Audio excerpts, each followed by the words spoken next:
Madam President, I must admit I came to Israel with my speech, but when I hear some of your speeches, too many unfortunately, I'll speak to you directly, because honestly, I come to a very respectful platform, and I think that today, the debate of today, when I hear your speeches, is a disgrace for your platform, and you're staining the place where you're sitting.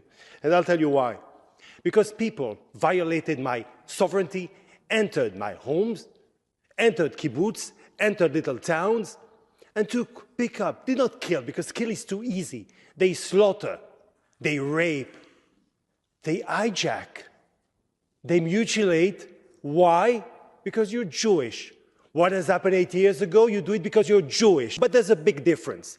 8 years ago, what did a Jew do when he was raped, mutilated, assassinated, killed? What did he do? He ran away. He fled. What does he do today? He defends himself. But my God, the Jew cannot defend himself because immediately all of you will speak of crimes, world crimes. You must understand one thing. I hear many of you here, and you speak in this platform, honorable again, but you know what drives me? Drives me crazy. I hear zero compassion. Now forget my 136 hostages. Okay, you're very far, you don't think of them. But let me talk to you about one specific one. And you know why I say one? There is one that when he was hijacked, he was 9 months years old. A week ago, he celebrated his 1 year old. So I would expect you, the ones who now give their speeches, to show a little bit of compassion to the Jew, but you will not do it. So I want to tell you something. There is something I want you to understand. Hamas terrorists are the new Nazis. And if you do not understand that, you understood nothing.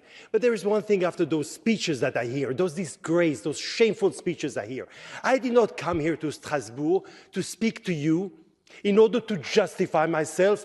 I came as an accuser. And my God, when I was a kid, I asked my parents, 8 years ago when you had the Holocaust, where were all those people, when they were killing Jews? Why didn't they say anything? And I come here to Strasbourg, and I understand the child that was asking the questions, because of some of you are in your speeches. My God, thank God, some Jews, you are not their neighbors. Thank you very much.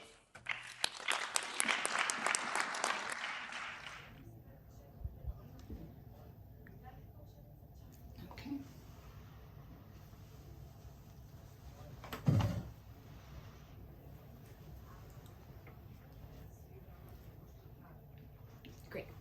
Okay. So,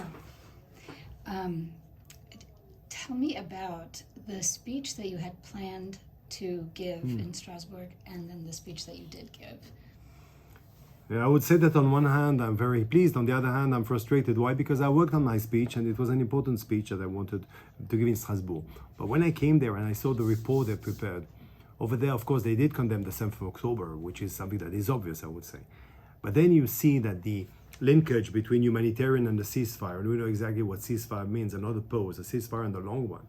And then the third point was concerning the violence in the West Bank, for me, Judea and Samaria, of course, and the violence of settlers. In order to make like a balance between what has happened on the 7th or the violence of Hamas and the violence of Israeli settlers, which I totally don't accept.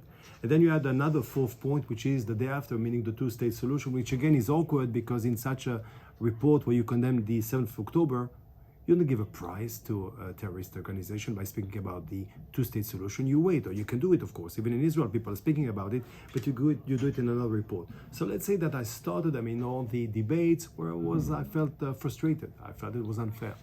But then came at the parliamentary, not only assembly, at the European Parliament, we heard the speeches, and all of a sudden I heard the speech of the Irish representative or member of parliament, and then the guy from Cyprus, and the guy from, where was that, Turkey, I think, and Belgium. I felt it was outrageous by not only speaking about genocide, they were speaking about the Holocaust, meaning they took the, semantic is important, and they were saying like as if, we are doing an Holocaust in Gaza. Now, what has happened in Israel, what has happened in the kibbutzim around Gaza was exactly a page in the Shoah, a page in Holocaust. So it was for me very frustrating to see that if we said that there is a day before the 7th and after the 7th, when it came to all those giving speeches, at least 2/3 of them, nothing really changed. What was your speech going to say?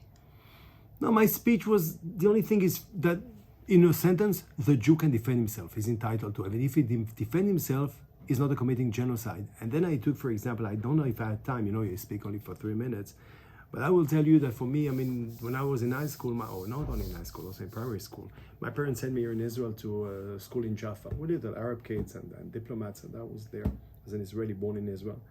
And we were learning, it was a British school, Tabitha school. So we learned about Shakespeare, and we learned The Merchant of Venice, written in 1597, 96, whatever. And I remember the speech of Shylock, ever since I was a kid, if you hurt me, won't I bleed? And if you tickle me, won't I laugh? And if you do me harm, can't I revenge, or something like this? If I don't quote correctly, please don't stop the interview. And why do I say that? Because it's exactly the same thing. Every nation, everyone can defend himself. And when it comes to Israel, immediately genocide. And then we spoke about the Belgian member of parliament in one of the sessions over there, saying that maybe we should stop arming Hamas and Israel. First of all, again, balance. And second, forgetting that Israel is not only at war with Hamas, also in the north, Hezbollah, Houthi, and who knows tomorrow. So you see that this is pure anti-Semitism, like in the past, with one big difference, and that's what I also said in my speech yesterday. During the Second World War, during Inquisition, during Kishinev pogrom, what did the Jew do? And I said it. He ran away. He fled. What does he do today? He defends himself.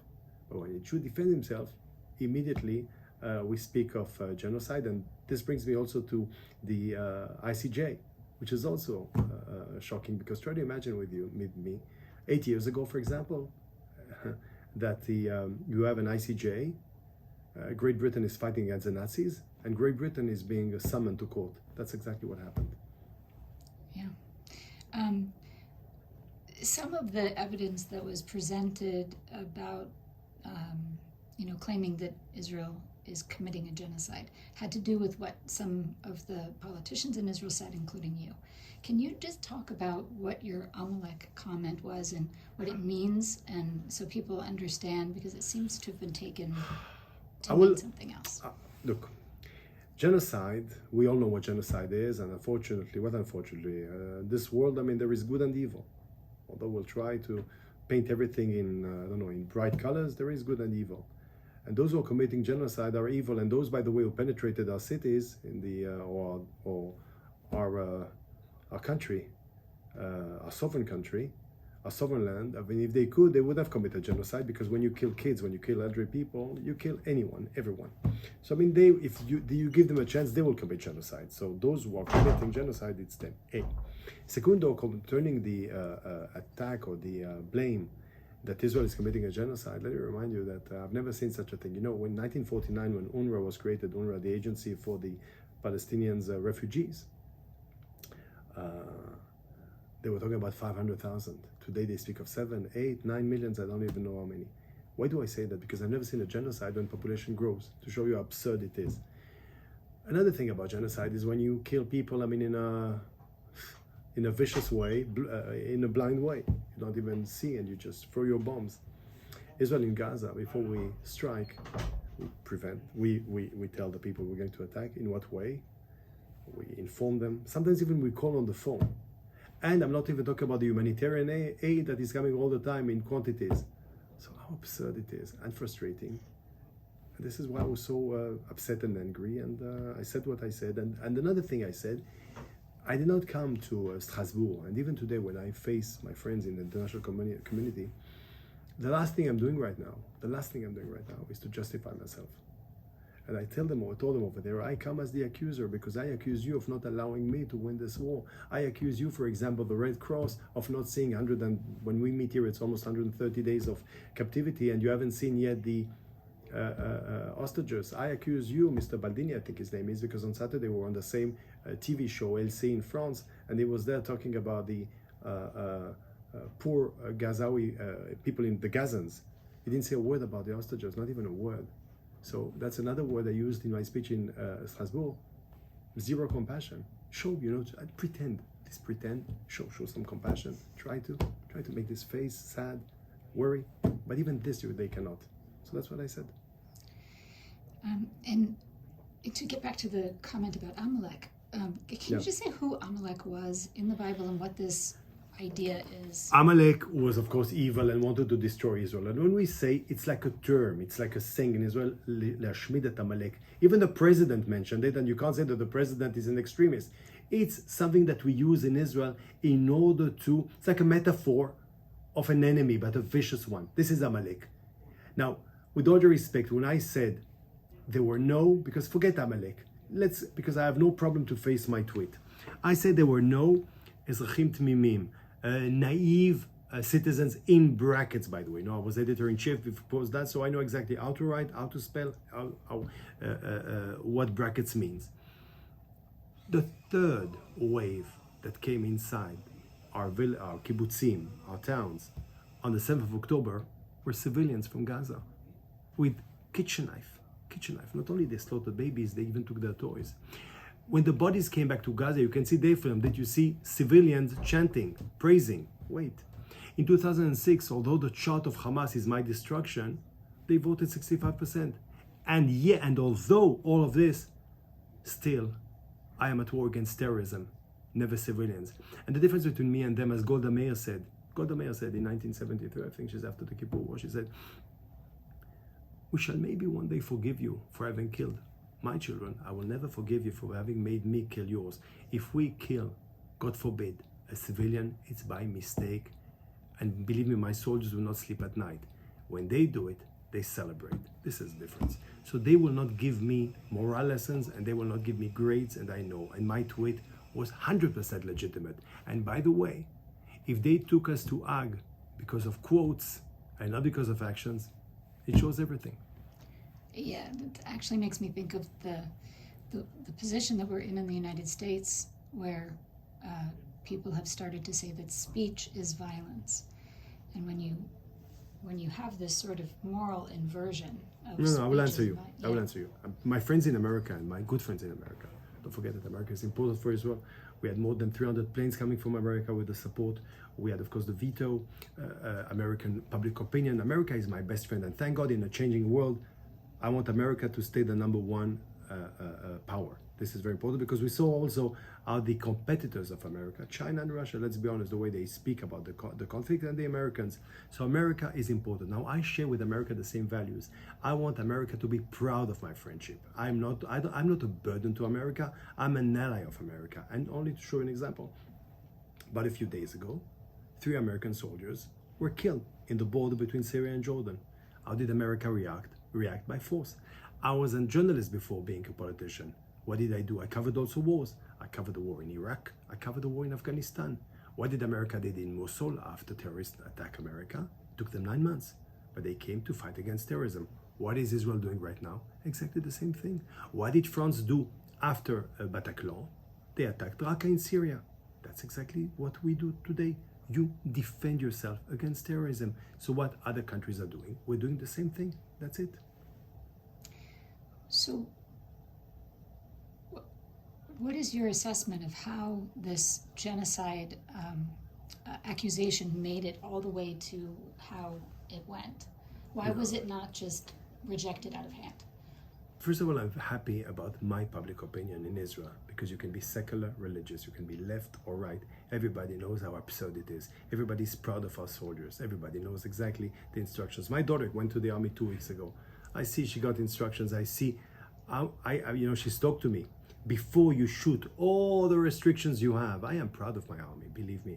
And I want to tell the audience, the people who are watching me, trust us. And we don't do it only for you.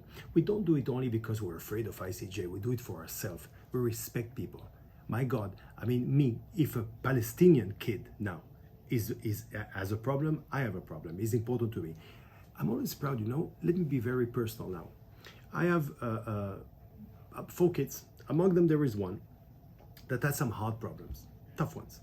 And every time we go to every 6 months, he demands, a certain treatment. So we go to hospital. It's in Schneider, in Petah Tikva. Many times I go there and I have to wait because the doctors are dealing with little kids from Gaza. When he had his open heart surgery, just beside him was a little kid from Gaza having his open heart surgery. My God, we talk about Israel. What are we talking about? I mean, for us, a kid is a kid. It can be German, it can be French, it can be from Guadeloupe, or it can be from Gaza. He will have, I mean, he's a child. But I wish, before talking to us and bringing us to ICJ, why don't you put some pressure on the other side and explain to them? For example, let's take the Palestinian Authority. You speak of the day after. You had the 7th of October. Why nobody puts pressure on the Palestinian Authority to condemn what has happened on the 7th of October? Why, for example, when you see a survey, you say that speeches mean, also surveys means, when you have a survey in Palestinian Authority made not by an American, French, or Israeli, made by Fatri Shkaki, a Palestinian, saying that 73% of the Palestinians at the Palestinian Authority only about 2 or 3 weeks ago approve 7th of October, although the consequences, why don't you go and see them? But it's always Israel, the same pattern again and again and again. But as I said before, I don't need to justify myself because I know I am. I have my morale, and I also do it for me. I do it for my ancestors, I do it for my descendants. I will always keep dignity, I will always respect international law, I will always respect humanitarian law. Not for you, for me. That survey, that 73% was split into... Shocking. It is Shocking. Shocking. What was most interesting, I think, was that in the West Bank, the number was 85%, and in Gaza it was 52%. You see, I went even, you see. But in Gaza, the approval for October 7th has gone down. It's 52%. It sort of lends credence to the approach that the IDF and that Israel is taking, that it is actually having an effect on the thinking of the people in Gaza, that maybe that wasn't such a good idea. Is that your impression? I believe in people. First of all, I've got this tendency ever since I was born many years ago. I'm kind of person who, I've been in 94 countries, so maybe this is what happened. But I like people. I like people in general. I like people. And I have this tendency of trusting people. And because I trust people, I hope, according to this survey, that people in Iran, for example, but people in Palestinians in Gaza, Palestinians in the Palestinian Authority will understand, and they will really take over. Because I hope, hopefully, because I really want to be optimistic, and we need peace in this region. We can't continue like this. Enough is enough. But this will come not from up, bottom up. And this is my hope. And so according to the survey, you said 53%, 52% in Gaza. You know how many I want? 0%. I'm naive, but that's what I want. Let me just ask one final question, which Please. is most recently we've seen that an Al Jazeera journalist turns out to be a Hamas commander. There were quote-unquote journalists from Al Jazeera who participated in October 7th. We know that UNRWA had Hamas operatives inside, and the tunnel that underneath the UNRWA headquarters was the sort of intelligence command center, with its power being derived from the UNRWA headquarters right above. These are the sorts of things that Israel has been complaining about for a very long time. Why have these things not been addressed until now? Why is the head of why is Gutierrez saying he's shocked to find out about this infiltration and about the tunnels, and why is the head of UNRWA saying they're surprised? I mean, it just sort of beggars belief that they didn't know that this was happening. Why was it allowed to happen, and what is going to have to happen moving forward? Excellent question. And we're not perfect. Have we done mistakes? We did. Meaning, I mean, when it comes to PR, public relation, or public diplomacy, you call it. Here, unfortunately, I mean, I told you, morale, army, all this, we can give lessons to the world. When it comes to public relation, public diplomacy, I wouldn't come to me for a course, private course. The fact that still, I mean, people are surprised by UNRWA and who they are, I think that I failed, and I'll explain why. What is UNRWA, in fact? What is UNRWA? This agency was created in December 49, I think, for the Palestinian refugees exclusively. You've got for all the others, you've got UNHCR, for Palestinians only. But the real aim is not really to solve the problem, it's to maintain it. The real problem is to keep the independence war of 1948 as it is. The real thing, the real issue is to allow the right of return at the end of Israel, if you want. This is UNRWA. But now UNRWA went one stage forward, and this is why only yesterday my law passed the ministers of the Committee of Ministers for Laws. I have a bill in which I demand to close UNRWA in Jerusalem, to start in Jerusalem, because there's no reason why whatsoever, which I presented on Wednesday in the Parliament, there's no reason why UNRWA will function in Jerusalem, in my eternal capital. Now UNRWA, we have proof for 12. We told, of course, the UN who are checking it now. I think that it's Miss Colonna, used to be Minister of Foreign Affairs of France, who's going to be at the head of this committee. I think that the numbers will be bigger, you'll be surprised. By the way, many of that came were educated in UNRWA schools, so it's much wider. UNRWA hesitate between calling them terrorist support or a terrorist group, because members of them came to our broke our sovereignty and came to kill. So UNRWA is not doing their job. Someone else will do it. The World Food Program, for example, not UNRWA. I don't trust them. Don't tell me when you see the tunnels underneath UNRWA, underneath their headquarters, a terrorist organization working underneath, and they say nothing. What is it? When you say the tunnels with UNRWA sand or whatever thing, what do you say? When you say UNRWA people are going to meet Sinwar, what is this? This is shocking. This is outrageous. No country would have accepted. But you spoke about another thing. You also mentioned the journalist who came from Al Jazeera or whatever. I was a journalist. I covered war. I never remember me covering the Iraqi war, the Kosovo war, the Afghanistan war, going with soldiers and cheering up, or, you know, happy to see corpse. Here they filmed themselves. You can see that they were part of it. They were part of it. Now, my God, on the 7th of October, people were beheaded. Babies were slaughtered, killed. As I said, it's too easy. Women, not only they were raped. In that movie of 48 minutes, many were shocked, justified away by these two little kids who they see how their father dies, and then the terrorist is there, and then they run away and they're safe, thank God. They lost a father and a brother, so they lost a lot.